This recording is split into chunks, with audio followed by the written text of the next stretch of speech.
Bonjour à tous chers internautes et bienvenue pour une nouvelle émission de Parole de Sport qui sera la dernière de cette saison 2013-2014. À cette occasion, j'accueille deux invités un petit peu particuliers à qui je vais laisser le soin de se présenter. Alors Audrey, si tu veux bien, en premier, honneur aux dames. Donc moi je m'appelle Audrey Deschamps, je suis correspondante au sport pour le journal 20 Matin, donc l'édition Fréjus Saint-Raphaël, voilà, depuis novembre 2012. Romain, s'il te plaît. Et moi je suis Romain Coupa, donc d'Actu Sport 83. C'est un site internet qui parle de l'actualité du sport varois qui a été créé en avril 2012. Avant qu'on reparle ensemble de l'actualité sportive locale, régionale qui s'est passée donc sur cette année, on va d'abord traiter des actualités du CREPS. Alors j'ai quelques résultats à vous communiquer assez intéressants, à commencer par le pôle espoir athlétisme. Rougui Diallo, la triple sauteuse, a battu son record de France junior avec 13,74 m au meeting d'Argentan tout récemment et elle est de ce fait bien entendu présélectionnée pour les championnats du monde junior. Elle continue une super saison et on espère pour elle que l'été sera aussi riche en résultats que ce qu'a été le début de saison et ce qu'a été son hiver. Ensuite, toujours en on a eu aussi deux résultats assez sympas de Frédéric Dager et de Dean Nick Allen qui ont tous les deux terminé 3e sur les championnats méditerranéens moins de 23 ans avec donc Fred en lancer de poids et Dean en lancer de disque. Ensuite, on passe au tennis. On a eu quelques résultats intéressants avec le pôle France de tennis. Il y a Axel Creton qui est devenu champion de France moins de 14 ans en double cette semaine et qui a également été demi-finaliste en simple. Et enfin, Noé Cliff, un autre tennisman du pôle qui a remporté tout récemment le tournoi de tennis de Fréjus. Et enfin, une actualité formation s'est déroulée récemment sur le site de Boulouris un séminaire Spiral et Sport qu'on retrouve tout de suite en images. Alors Spiral est un serveur qui est développé à l'Université Lyon 1 qui permet de faire du e-learning. En général, c'est un service qui est proposé aux enseignants de notre université. Il faut savoir qu'on a 2500 enseignants, donc ça fait beaucoup de monde. Et ces enseignants sortent de l'université et discutent avec d'autres personnes comme les mêmes problématiques d'enseignement à distance. L'idée, c'est de permettre à tous les utilisateurs dans le champ jeunesse et sport de mutualiser les expériences et de progresser ensemble finalement autour du développement d'environnements numériques sport. Donc dédié à l'entraînement, au suivi des sportifs, etc. et à la formation. Et de fil en aiguille, d'autres utilisateurs, d'autres institutions se sont mis à utiliser le serveur Spiral, qui est un serveur open source et qu'on met à disposition de toutes les institutions sportives ou autres pour faire de l'enseignement à distance. Le séminaire d'aujourd'hui, c'est de rassembler les utilisateurs de la plateforme Spiral, non pas pour parler uniquement d'outils, mais pour parler de leurs usages. C'est pour ça qu'on fait des séminaires thématiques, parce que les entraîneurs ont les mêmes problématiques, les arbitres ont les mêmes problématiques, les dirigeants ont les mêmes problématiques de communication, de formation continue, de formation initiale dans tous les domaines, arbitrage, éducateur, entraîneur, etc., ou sportifs eux-mêmes. Donc il y a énormément de demandes et de plus en plus d'utilisation dans différents domaines. Et c'est encore renforcé par le fait que les jeunes utilisent de plus en plus Internet avec des mobiles, avec des tablettes. Ils peuvent se filmer en situation, ils peuvent se filmer sur le stade, sur un bateau en train de faire des manœuvres, des choses comme ça. Mettre ça à disposition, faire le commenter. Donc on peut faire beaucoup plus de choses maintenant, beaucoup plus simplement qu'avant. Il y a deux institutions qui ont beaucoup exploité l'outil. C'est le CREPS PACA avec au départ l'expérience de Voiron et puis le NVSN. On s'est dit ça serait bien d'élargir un peu notre savoir-faire, nos échanges à tous les gens qui seront intéressés. L'année dernière on a fait à l'École nationale de voile des sports nautiques. L'idée c'est que les gens échangent autour d'outils mais aussi de leurs usages, de leurs problèmes. Chacun a trouvé des astuces, comment je fais, etc., etc. Donc c'est des occasions de se retrouver et donc on essaye de faire ça sur une institution, École de voile ici, pour que les gens de l'institution eux aussi en profitent de ces échanges, de ces réflexions. Il y a des présentations, il y a des barcamps, il y a des soirées gamberges ce soir. On va gamberger un peu de façon un peu méta sur où nous amène le numérique dans la société et dans l'enseignement en particulier. Et donc c'est des échanges assez riches. 3 jours, c'est assez intensif. Et donc c'est pour ça qu'on tourne entre les différents CREPS ou les organismes sportifs. Voilà, après ces petites actualités, on rentre dans le vif du sujet. On va parler de sport de haut niveau désormais puisque l'équipe de France féminine de ski de fond était présente sur le site de Boulouris pour un stage de reprise. Une équipe de France vraiment très sympathique. Salut Anaël, alors est-ce que tu peux en quelques mots nous décrire comment s'est passée la saison qui vient de s'écouler, donc la saison 2013-2014. Dans l'ensemble, les résultats ont été très bons pour le ski de fond féminin. Ouais, c'est une super saison dans l'ensemble. On a marqué cette saison par des gros Jeux Olympiques. On n'a pas encore 50 podiums à notre palmarès, mais on s'en rapproche vraiment. On flirte avec le podium, c'est clair, à l'instar d'Hurley au jeu, où elles finissent juste première marche hors podium, donc elles finissent 4e. C'est vrai que c'était une année bien importante, on va dire, parce que c'était l'année des Jeux Olympiques de Sochi. C'était une belle expérience et puis un objectif, voilà, comme je disais, important. Donc on s'est toutes préparées pour arriver au top au mois de février et ça a plutôt bien marché, donc on garde quelque chose de vraiment positif là-dessus. Et c'est une sacrée belle médaille en chocolat derrière les toutes grosses nations, même devant, notamment la Norvège. Donc vraiment c'est bien, ouais. Il y a un bon groupe avec un gros niveau, c'est clair. Quel est l'objet justement de votre stage et de votre préparation ? Notre venue ici, c'est pour marquer la reprise cette année post-olympique, donc on repart pour un nouveau cycle. Là, on est descendu un peu plus au sud, voilà, pour trouver une belle météo et un cadre qui change, dans lequel on peut quand même faire vraiment des activités habituelles comme course à pied, ski à roulette, et du vélo un petit peu plus que d'habitude. C'est vrai que c'est agréable déjà de découvrir d'autres endroits parce qu'on a l'habitude de rester, on va dire, dans nos montagnes pour rechercher des conditions plus hivernales, notamment sur les skis. Et là, pour un stage de reprise, c'est vraiment agréable déjà au niveau du climat.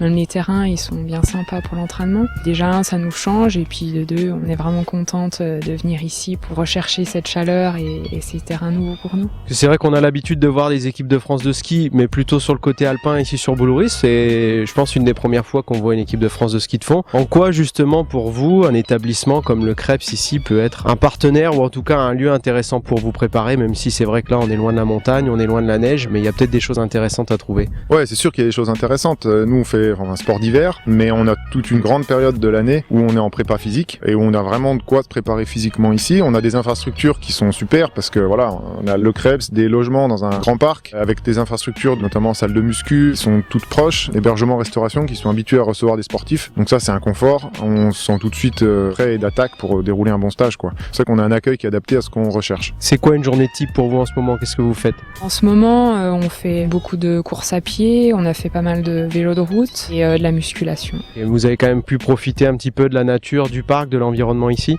Profiter, pas non plus beaucoup, on va dire, mais ouais, on a pu aller se baigner. Enfin, on est quand même en entraînement, donc c'est vrai qu'on n'a pas trop le temps non plus de tout faire visiter. Pas encore. Vous en avez profité dans la souffrance, quoi, lors de séances ou de sorties vélo ou en courant? Non, c'est pas vraiment dans la souffrance. Après, on s'entraîne, c'est toujours agréable. Et puis, comme je dis, de changer d'endroit et au soleil en plus, de se lever le matin et d'avoir toujours du soleil. Là, on n'a pas eu de pluie, donc c'est vraiment agréable. Puis ça donne un peu de joie aussi dans les entraînements. Donc non, c'est pas de la contrainte. Quelles sont vos perspectives et quels sont vos objectifs pour la saison qui se profile? Qu'est-ce que vous êtes fixé comme nouveau chapitre à accomplir pour la saison prochaine? Ça sera les championnats du monde à Falun, en Suède. Donc ça sera voilà un gros objectif derrière ces Jeux Olympiques qui viennent de s'écouler. Et il y aura aussi notamment tout le circuit Coupe du Monde. On espère vraiment performer. C'est vrai qu'on a eu des beaux résultats pour le groupe, notamment en équipe et en individuel aussi. Donc voilà, on espère toujours progresser, élever notre niveau et on va tout faire pour que ça perfe. C'est vrai que le Krebs accueille beaucoup des collectifs nationaux, justement, comme cette équipe de France. Il est implanté dans la région PACA, et c'est vrai que la région PACA, c'est aussi une activité riche en sport, et c'est beaucoup de résultats. Justement, Audrey et Romain, moi, je vous ai sollicité aussi parce que vous êtes un peu les spécialistes de l'activité sportive régionale, locale, varoise en l'occurrence. Moi, ce que j'aurais bien aimé, c'est que vous me fassiez une petite rétrospective de ce qui s'est passé sur cette année 2013-2014. Romain, si tu veux. On peut pas passer à côté du RCT et doubler Coupe Championnat. Donc la Coupe d'Europe, une victoire contre les Saracens, victoire en Coupe d'Europe pour la deuxième fois d'affilée. Et puis le bouclier de Brennus qui revient sur la rade après 21 ans d'absence. La revanche de l'an dernier, puisque l'an dernier Castres avait battu le RCT au Stade de France. Là, c'était la revanche. Et un beau cadeau d'adieu pour Johnny Wilkinson, la légende du club qui part vraiment sur ce doublé magnifique, quoi. Du côté Est-Varois, qu'est-ce que tu peux nous raconter? Du côté féminin, voilà, je mets un peu en valeur les équipes féminines avec donc l'AS Saint-Raphaël. Si vous avez un peu suivi, elles montent cette année en Pro A. Elles avaient complètement changé de staff et d'effectif. Le nouvel entraîneur, il s'appelle Giulio Cesare Bregoli. Et l'effectif paraît complètement transformé avec beaucoup de jeunes joueuses, donc c'était un petit peu un pari risqué. Elles ont fait une première phase en terminant première, et puis au play-off, par contre, il a fallu attendre la dernière journée. Elles ont battu Clamart 3-7-0, et voilà, elles montent en élite. Petit bonus dans la saison, les filles, elles ont gagné le premier titre de leur histoire, avec une Coupe de France amateur.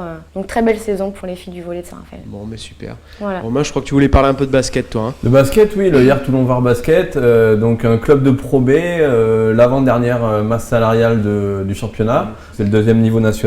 Et ils ont fini 9e déjà de Pro B, donc ils sont qualifiés pour les playoffs et ils se sont fait éliminer par Bourg qui a gagné les playoffs et donc ils montent en Pro A. Et puis surtout un beau parcours en Coupe de France où ils sont allés jusqu'en demi-finale. Une très bonne saison à suivre pour le HTV. Et moi je continue avec le volley, Ouais. on va changer. Donc là cette fois-ci on va à Fréjus, les garçons ils montent en National 1. Là pareil, quelques années que le staff, surtout le président, attendait cette montée. Changement d'entraîneur, donc c'était un entraîneur-joueur, ce qui est assez particulier, mais on le voit assez souvent en National 2, quelqu'un qui coach l'équipe mais qui joue en même temps sur le terrain. C'est Loïc Geller, un ancien joueur pro. Donc ils ont fait une très belle saison, j'ai quelques stats assez impressionnantes, puisqu'ils ont gagné 22 rencontres et que seulement 4 défaites, avec 16 matchs remportés 3-7-0. Et comme les filles du volley, ils ont également fait le doublé en emportant le champion de France National 2, ils ont gagné le titre.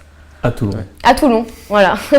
Pour finir sur les sports co, on ne pouvait pas passer à côté du handball. C'est quand même assez emblématique ici sur Saint-Raphaël. Ouais. Toi, tu les as suivis toute la saison, André. Qu'est-ce que tu peux nous dire? Un petit peu déçu de l'équipe 1, forcément, qui n'a fini que 6e, avec des objectifs un peu plus au-dessus en début de saison. Le départ de Christian Godin, qui va être remplacé par Joël Da Silva, ancien entraîneur de Toulouse. Une seule recrue, une recrue assez impressionnante, le défenseur de Montpellier, Wissem Anam, je ne sais pas comment on prononce le nom de famille. Donc voilà, donc un petit peu déçu, mais bon, on pense que l'année prochaine, ils vont repartir du bon pied et viser peut-être le top 3, on ne sait pas, on verra bien. Mais la bonne performance à souligner, c'est celle des plus jeunes, le centre de formation, dirigé par Olivier Nguileri et Marc Néguédé, qui eux accèdent à la Nationale 1. Quelques joueurs qui s'en vont à un Pro D2, Yoann Herbulot, puis d'autres qui vont vers de nouveaux horizons, mais voilà, une très bonne saison aussi des plus jeunes. Est-ce que vous, à votre niveau, il y a eu des résultats un peu significatifs sur des sports plus individuels cette fois? Toujours sur Toulon, on a un champion du monde de roller skate, donc qui s'appelle Anthony Avella, qui d'ailleurs fait une rubrique chaque mois sur Actu Sport 83. Et le roller skate, c'est un peu comme le ski cross qu'on a vu pendant les Jeux Olympiques de Sochi. Voilà, ils partent tous sur la même ligne, il y a des obstacles à éviter. C'est le premier qui en va, qui franchit la ligne, qui gagne. Et donc il a gagné plusieurs étapes du championnat du monde et il a été champion du monde. Audrey, des résultats significatifs à ton niveau sur les sports individuels? Une jeune femme, oui, Nadège Haït Ibrahim, c'est du karaté. Ouais. Son père a 2 clubs à Saint-Raphaël, à Puget-sur-Argent, donc c'est vraiment une fille qui a commencé ici, qui a fait ses preuves, qui est passée par plusieurs pôles, non celui de Bouloris. Qui est passée par le pôle de France qui était à Bouloris il y a une dizaine d'années. Et qui a fermé l'année où elle est restée 1 an, puis après elle est passée par Bordeaux et maintenant elle est à Suite Montpellier. Ouais. Donc elle a 25 ans et elle est devenue récemment vice-championne d'Europe en Finlande. Elle avait gagné le titre mondial à Paris en 2012 et puis là, je l'ai vue récemment, donc elle se repose un petit peu pour reprendre après une grosse préparation et aller chercher le titre mondial en Allemagne là, cet hiver. Tu parlais de handball il y a quelques minutes. On a un petit reportage concernant le pôle espoir de handball masculin avec 2 parrains de luxe que sont William Acambray et Xavier Baraché. Aujourd'hui, c'est l'officialisation du transfert du pôle espoir de handball de Nice vers Saint-Raphaël. Alors on part tout de suite à la rencontre de tous ceux qui ont travaillé sur ce projet. J'espère que chacun trouvera dans l'établissement ce qu'il attend. Nous, en tout ce qui nous concerne, on essaiera de faire pour le mieux pour que les années qui arrivent, l'année qui arrive, soient les meilleures pour vous. Monsieur le maire a toujours été auprès de ce sport rassembleur et c'est vraiment avec beaucoup de satisfaction que l'on voit arriver le pôle espoir qui fait donc en fait une continuité. Bonne chance et puis j'espère que nous aurons de grands champions à Saint-Raphaël. On est très heureux d'être parrain, très fiers aussi parce que nous on a fait notre pôle espoir à Nice, mais c'est grâce à ce pôle espoir qu'on a évolué, qu'on a beaucoup progressé. Je sais très bien pour vous les jeunes, vous avez de très bonnes infrastructures ici. J'ai connu le club de Saint-Raphaël qui est un très bon club. J'espère qu'il y aura d'autres jeunes comme nous on l'était, même si on est encore jeunes. J'espère qu'il y aura d'autres jeunes qui nous retrouveront en équipe de France A. Je pense qu'en plus on est doublement contents parce que nous quand on était jeunes on faisait aussi notre stage ici à Bouloris. On a plein de souvenirs, on faisait un peu les cons aussi et tout. On a fait pas mal de stages ici. Moi en plus je suis content aussi parce que ma sœur elle faisait de l'athlétisme, elle était interne au Krebs à Bouloris, elle était au lycée Saint-Exupéry aussi, donc c'est un peu chez moi aussi ici. On a vécu de très belles années après le pôle, mais c'est vrai que ces années pôle restent parmi les meilleures. Quand on est toute la journée en cours, et puis après aux entraînements, et puis même après pour ceux qui sont en internat ensemble, et qu'on est entre copains tout au long de la journée et même de la soirée, c'est que de très bons souvenirs. On parle souvent des titres et tout ça, mais moi je retiens aussi beaucoup toutes les années que j'ai passées à Nice, justement au sport-études, à être sans arrêt avec mes potes, aux entraînements ou dans un cours de récréation à faire les idiots. C'est que des bons moments passés, donc c'est tous ces souvenirs-là que je retiens surtout. Quel conseil tu pourrais donner aux jeunes qui aujourd'hui sont un peu impressionnés et qui vont rentrer sur le pôle à la rentrée prochaine? Le conseil, je pense, c'est avant tout de prendre du plaisir. Je pense que sans plaisir, c'est difficile de progresser, difficile d'évoluer. Si on veut progresser, il faut aussi s'amuser dans son sport. Moi, j'ai toujours pris du plaisir quand j'étais au sport-études. C'était justement de pouvoir rivaliser avec les mecs qui étaient plus âgés que moi et de jouer avec mes potes, me faire plaisir. Donc c'est ce conseil-là que j'ai envie de leur donner. Et puis le deuxième conseil que je leur donnerais, c'est de travailler, beaucoup de travail, parce que sans le travail, on n'arrive à rien. Au début de mon parcours, les 2 choses qui me tenaient à cœur, c'était d'avoir beaucoup de plaisir en travaillant, et c'est ce que j'ai fait, et ça a réussi, donc voilà. Alors Pascal, une nouvelle aventure commence pour le pôle. Quels vont être les objectifs de la structure avec cette nouvelle organisation? D'abord, c'est une bonne nouvelle, c'est l'aboutissement d'un long travail de structuration, de conviction, pour arriver à regrouper sur un même territoire toute la filière de l'excellence sportive. Donc ça, on en est ravis. On sait que maintenant, on dispose d'outils intéressants pour bien travailler, donc ça nous met une pression un petit peu, encore plus de résultats et de volonté de bien faire. Le problème n'était pas tant de faire de Nice à Saint-Raphaël, mais il était surtout de mettre les sportifs dans les meilleures conditions. À partir du moment où on ramène le pôle à côté du centre de formation et à côté du club de D1, la chose qui va se passer, c'est que les jeunes vont toujours s'entraîner avec un niveau supérieur, c'est-à-dire avec le centre de formation. Le pôle espoir doit forcément se trouver dans l'endroit où il y a le club de plus haut niveau de la région, donc il était logique que le pôle espoir arrive à Saint-Raphaël, d'autant plus qu'on a toutes les infrastructures. On a la chance d'être dans un Krebs qui est fabuleux. fabuleux. On a signé une convention sur laquelle le club de Saint-Raph est un partenaire, mais un partenaire efficace puisqu'il met à disposition les transports pour aller s'entraîner à la salle Krakowski. Donc aujourd'hui, tout est réuni pour que le pôle soit à Saint-Raphaël, puisse s'épanouir. Ça, c'est une bonne chose. Ils vont pouvoir au quotidien voir ce que c'est les exigences du sport de haut niveau. Ils vont être confrontés à tout ça. Ce qui fait que forcément, de toute façon, on sera dans un terme de progression.